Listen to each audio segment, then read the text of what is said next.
So he has Kimberly and Jade Green. You know what they say about that color green? Green, what, jealousy? Green-eyed monster. Three very good teams. I'm talking about the Eagles, too. The Chiefs, I just mentioned them. They're the looking like Edward Scissorhands mixed with Pee Wee Herman. But does the rise of .com? And this just in, Texas A&M won't play in the Gator Bowl against Wake Forest on December 31st because of, you guessed it, COVID-19 issues and season-ending injuries.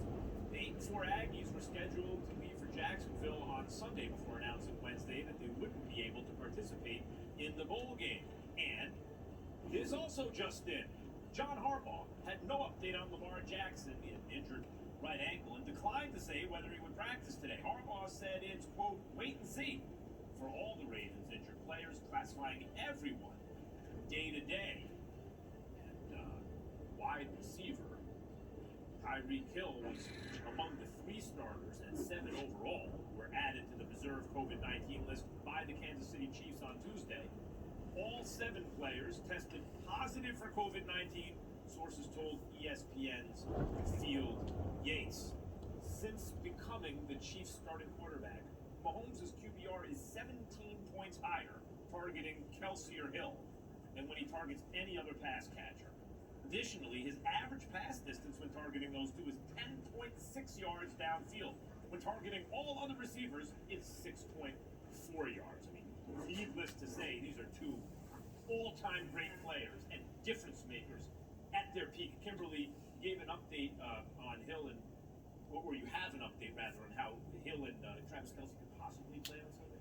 Yeah, I mean, here's the thing with all these guys. It is the way the league has changed these testing protocols in the recent past. Like, there's a chance she just listens to music. But they're about to face a Steelers team that also has some guys on the COVID list. Marcus Allen, Agreed, like, Zach Banner, come on. Devin Bush. So this is a game that could really be impacted by people's availability. She probably can't even breathe around him. For the Chiefs. Do he stink? Why she keep stuttering? Was also seen at practice. So this is a salary on TV, television. Yawns are contagious. Her blinking hard is contagious. Stuttering with that big old stomach is contagious. If these 2 game-changing stars aren't available for the Chiefs, let me ask you this. Can Mike Tomlin and Big Ben get this thing done if those 2 don't play?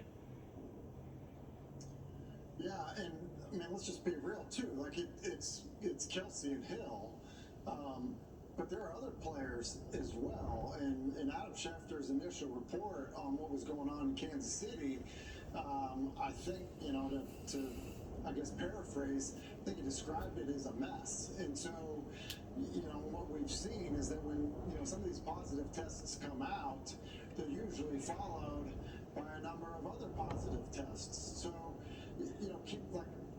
is Pittsburgh catching a break there, in terms of who they're facing? No doubt. Let me just say this, a little bit of a detour on, I guess just this game in general. This is a bad look, I think, for the NFL. Like, we're trending towards playing what essentially amounts to, at times, preseason games in December with playoff implications. We just saw Nick Mullins start a game, for Cleveland. We saw, a quarterback that was signed off the street basically 6 days ago, starting a game last night. And so, yeah, we could be in a situation where we're watching a lot of players that look like you're watching a preseason game for the Chiefs in late December.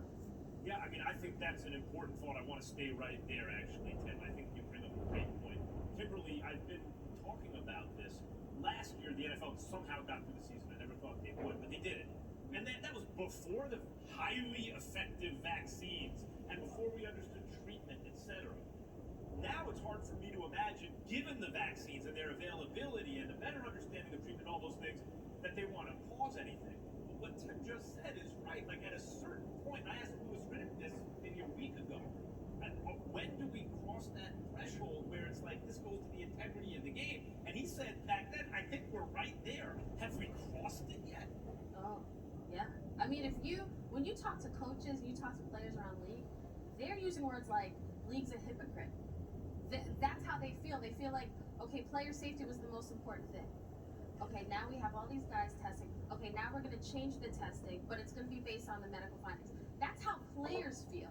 The games that were postponed, I flew to Cleveland for a game that didn't happen until 2 days later. You're like, guys are upset. They're frustrated that the schedule's being changed, and it feels like the rules are being changed on the fly when, the NFL has talked about player safety being the most important thing. And also the teams, as Tim just said, the teams are not really representative of those teams. And we're at a critical time. It's difficult. Like, well, I don't know who's on the COVID list, Yeah. right? Who's got who? Are they 90% themselves? Are they 50% themselves? It's hard to tell. Okay, that's a great point you brought up, Tim. I'm glad you did. Buccaneers running back Leonard Fournette is likely to be placed on the injured reserve because of a hamstring injury. The Bucs have signed Le'Veon Bell. Well, first of all, Fournette would miss the rest of the regular season. Source said he's expected to return for the playoffs. So the Bucs signed Le'Veon Bell to back up Ronald Jones. Here is Coach Bruce Arians today. Depends how fast he can catch up, and he's been a good receiver in the past, and played in this offense in Pittsburgh for a while. So we'll see what he can learn and what he can give us the next few weeks. As a default, do you think he would be able to be active to dress on Sunday? Do you expect that? Hopefully, if he's smart enough.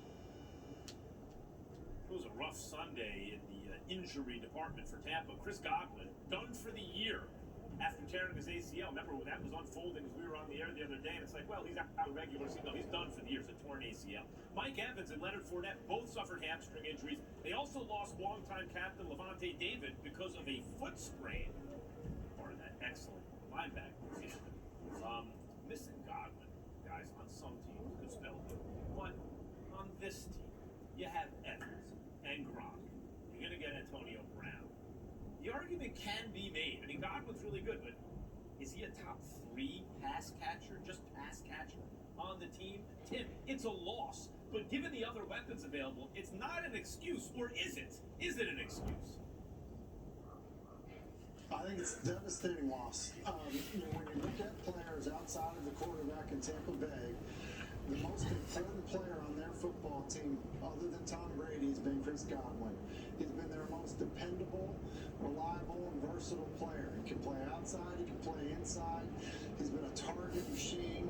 In the run game, they ask him to do things that most teams don't ask wide receivers to do, and he's done it at an extremely high level. If there was one guy they couldn't lose, I actually believe it was other than Brady, obviously, it was Godwin. More so than Gronkowski, more so than Fournette. I think this changes everything for Tampa Bay. That's why I intentionally said pass catcher. It's like a super Robert Woods on this team. I think he does a lot of stuff really well. I think to Tim's point, that's sort of the same feeling that you get with Chris Godwin. That Robert Woods, what he meant to the Rams, that was a devastating loss to the Rams. I feel like, but when you look at the Rams, you look at the Bucs, the train doesn't stop. I don't feel any less confident in the Bucs' chances because of the quarterback, because of the coaching staff, because I've seen this team together win a Super Bowl. Leonard Fournette leading rusher, second catcher behind Godwin. If you get Evans back and he's healthy, if you get Leonard Fournette and he's healthy, I think you still have to feel pretty good about the Bucs, but you can't underestimate what Chris Godwin brought to this team, the versatility. I'm not underestimating what he brought, guys. I'm simply saying, take Godwin off the receiving corps, right? And how many teams would not trade their receiving corps for the Bucs receiving corps without Godwin? If you have AB and Evans right there, you got 2 ones, and you still got Scotty Miller, Lil Burner, and you got a couple other guys, and you have an array of really good tight ends. They got a lot. When I look at the roster minus Godwin, Tim, to me, they're still among the elite rosters in the NFL. They're just not the very best roster in the NFL. Or do you think we should downgrade them more than that? No, I think what you're saying is accurate. All the guys that you mentioned that are still available, and other guys that they've recently gotten back healthy, a lot of people would like those players on their team. I think you're right about that. The difference, I would say, is this. There is nobody that they have available that can do the things that Godwin can do. And I think that's one of the things that has made, Tampa so difficult to deal with. So, listen, Antonio Brown still does a lot of things really well, but he can't do the things that Godwin was doing. Same thing with Scotty Miller or, Perriman, like all those guys. So, to me, yes, you are right. They're good. I'm not saying these guys will win another game the rest of the season. I'm just saying, if we're talking about, all right, you've got to go to Green Bay and beat the Packers, and you're going to do it without Godwin and all that he brought to the table, that's a problem. Yeah. Poor little Tom Brady. I like Has to this try to beat schedule. Aaron Rodgers just with a roster as good, not better. I feel very I like their schedule. Panthers twice, Jets. I feel Yeah, I'm confident they can take care of the Panthers twice, and the Jets, but time will tell. Coming up, it's time to choose which jerseys we're buying after Week 15 in the NFL. A great honor. It is a great honor to have your virtual jersey hanging in my make-believe closet. So the question What else is, do you have what's fucking that make believe, fine weirdo? distinction? You just admitted it. Thank you.